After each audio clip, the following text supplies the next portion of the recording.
We're going to talk about two things in this video: how we can make the American Silver Eagle great again, and how we can make them stack again.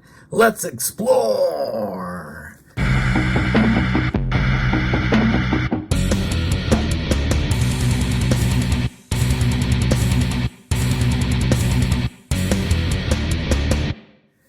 Now, as far as this American Silver Eagles being great, well, you know what? When they came out in 1986, it was an unprecedented thing because almost immediately became the most stacked silver coin and the most stacked bullion coin in the history of the world.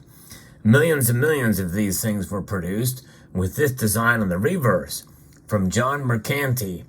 And they sold at various different premiums throughout that time. In fact, when silver was a lot cheaper, well, you would get about a 50% premium on these things. I would love to see a chart to see what premiums on Silver Eagles have been like back in the early years. I don't know if really such thing exists. If you do know, let me know in the comment section down below. I might do a video on it. But nonetheless, there has been times where the silver price has been about $4.50 an ounce, and you had to pay about $10 for one of these coins. That was not terribly uncommon back in the day. But regardless, Silver Eagles are amazing coins in that regard. And I think to be great again, I like the heraldic eagle. And the new design, I'm not the biggest fan of.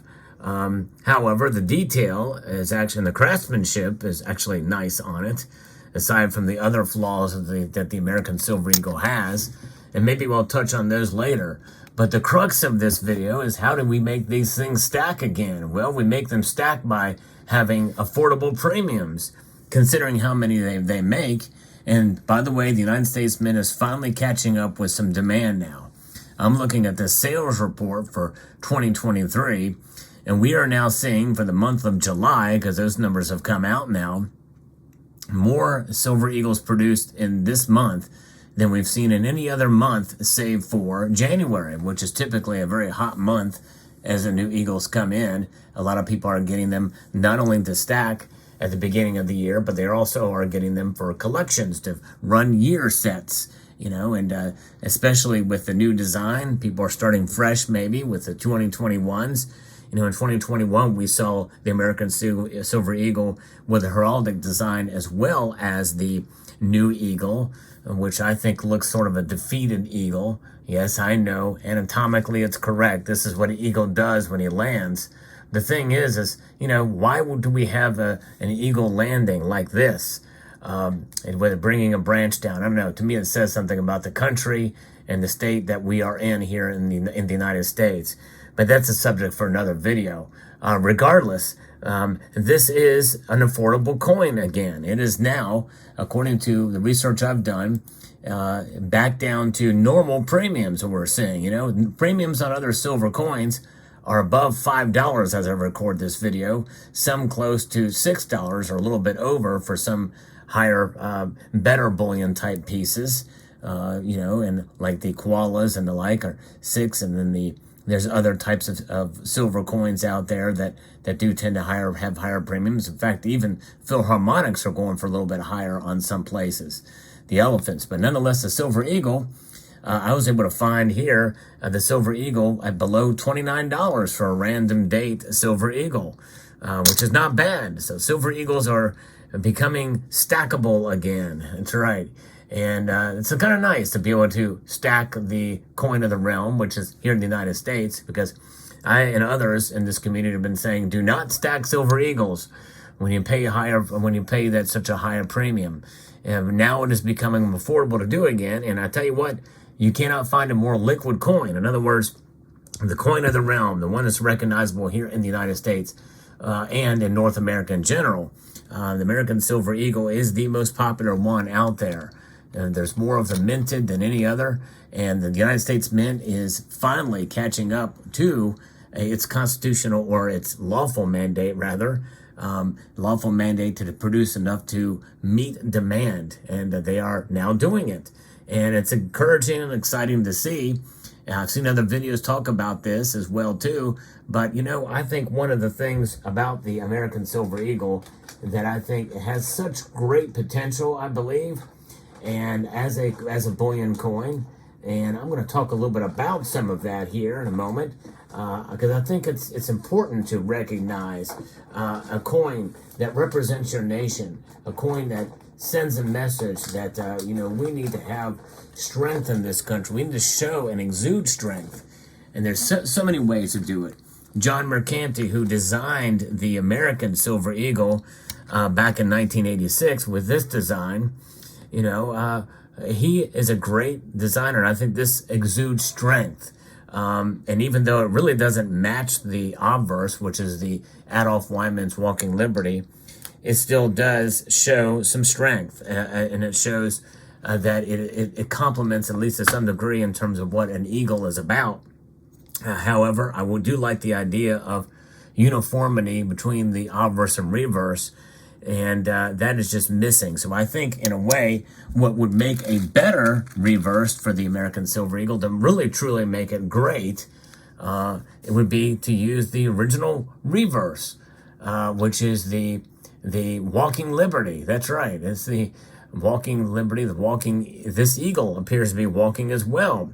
Sort of up front, you have a walking Lady Liberty here, and an eagle that appears to be perched there, and almost looks like he's striding, but his head is held up high, and you can see that he's perched on top of a rock there, and Lady Liberty here with the sun behind her is perched up on a piece of land as well too, with the date there. I just think this would be a great design. I really do. And John Mercanti is a great designer. He went on to Australia to design the wedge-tailed eagle here.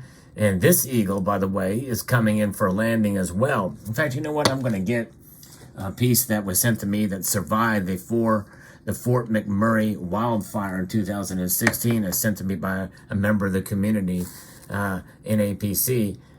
Here's what it looks like in rugged design. But you can see, especially here, the strength, the exuding of this eagle coming in for a landing, like he's going to attack or coming in for something. But that's as the eagles do, I tell you, that is, to me, that signifies strength. Look at those wings, and the whole eagle is in view. And you have the background with what he's landing on. I think that would be nice to see where the eagle is going there. Now, if we can't have that, and we want to do a new design or a different design, I can understand that, so why not do yet again another piece? I think this is also designed by John Mercanti. Yes, indeed, it is an eagle in flight, much like we see on the St. Gaudens, but definitely different for this eagle here. Boy, I tell you what, this would be great on the American Silver Eagle. I posted a video about this before, but look at that. There's the sun in the background there, and there's a sun on the background on the obverse as well as the reverse.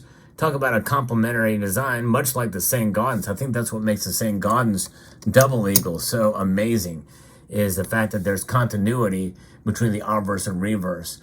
Folks, I can't stress enough how much this would make the American Eagle great if they were to do this. In fact, I would say probably to have that land down below near the bottom. Of course, we don't need the ear because the ear is on the obverse. So you move all this stuff down to the bottom, and you make the sun down as well, and have it come out with maybe more rays. Oh, I think that would be wonderful. I think that would be great.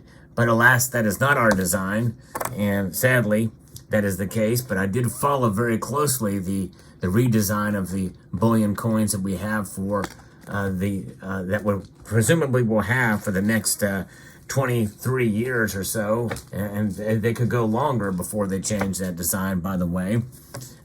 It just means that they can do it again at that point. But regardless, there were other designs that were up for vote by the two committees, the CFA and the CCAC, that they could have voted on, and that nobody did. And boy, I listened to the call about this thing because it was open to the public to listen in. Boy, I was shouting at my phone, no, don't pick that one, and you should choose this one, or what have you. And It's just that I do think that, I don't know, as somebody who enjoys coin collecting and you have bullion coins, you want to have something that exudes strength and quality. And the United States Mint, sadly, is devoid, I think, of both, or lacking of both these days. And in fact, even as such, there are a lot of milk spots that you see on the American Silver Eagles now. You can see them even on this. You can see the level of milk spots here is pretty profound. And the reason why that is because they have to produce so many of them. They don't give the planchets time to be fully rinsed off. So the detergent, when it gets baked in there before they're struck, before they actually become turned from blanks to planchets, this is when the detergent gets baked into the round. This is why you can't just get rid of milk spots. Is because they are baked in there. They don't give them time to dry.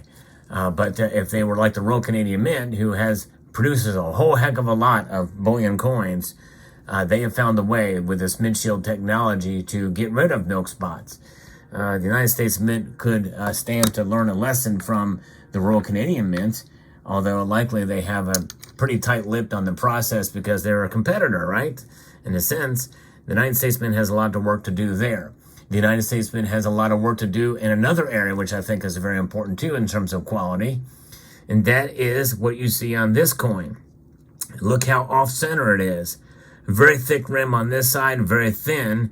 In fact, to the point where it's creeping out, and it's sliced off here at this part here to a beveled edge, where it's very thin on that side, very thick on this side. And that's been a problem with American Silver Eagle for quite a long time.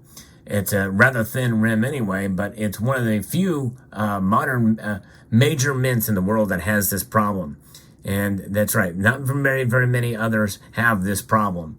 Milk spotting is a common problem with the Britannias, and I know that it's even worse there. But the United States Mint, off-centered strikes, is absolutely, I think, horrible. I mean, it's cheap. This thing looks cheap. It's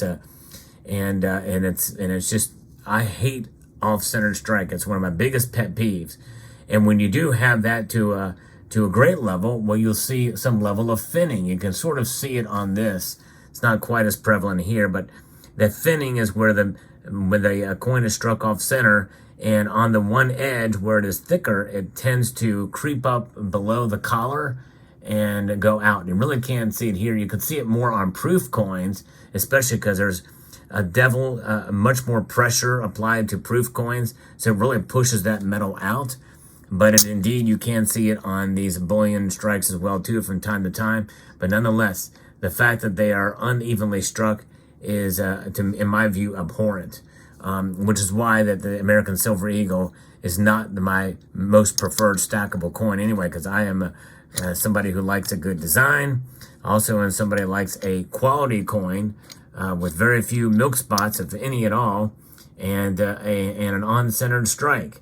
But nonetheless, there's my little rant about the American Silver Eagle. But hey, if you want just a bullion coin, silver is silver. Recognizable silver is valuable, and liquid silver. So there you go.